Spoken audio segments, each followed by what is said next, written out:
Thank you. I really believed I'll be here that time. I've been trying to raise my hand, but this one time I really believed that you'll see me. Thank you. So, in the absence of that resistance, there you were. Oh my God. And did the belief feel good even before you got called on? Yes.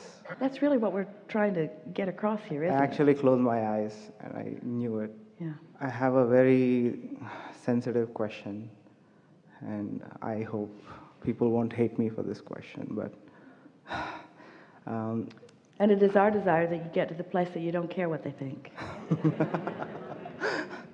Because that'll hold you hostage forever. Because there's so many different people that think so many different things that if you need them, even a majority of them, to agree with you, you'll be all bound up in something that will not allow you your alignment with your source. my question is... Oh, no, not that one. No, just kidding.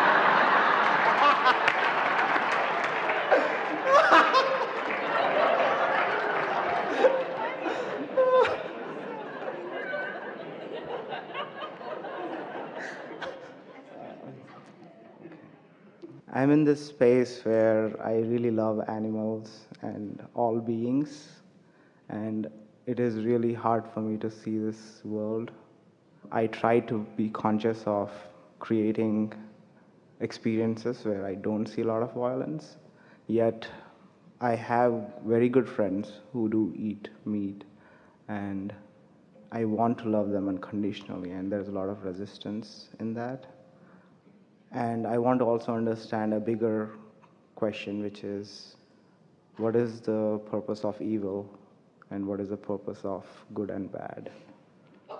We're going to start with the second because we want to be very clear about this. The only purpose there could be in what you call evil is that in contrast, you can identify. So good could not exist without your awareness of the opposite of it. In other words, it's that light and dark thing that we were talking about. There is no source of evil. There is only a source of goodness that is allowed or disallowed. It's like the filter our friend was talking about. So there is only a source of well-being. But sometimes people use whatever as their excuse to pinch themselves off from that.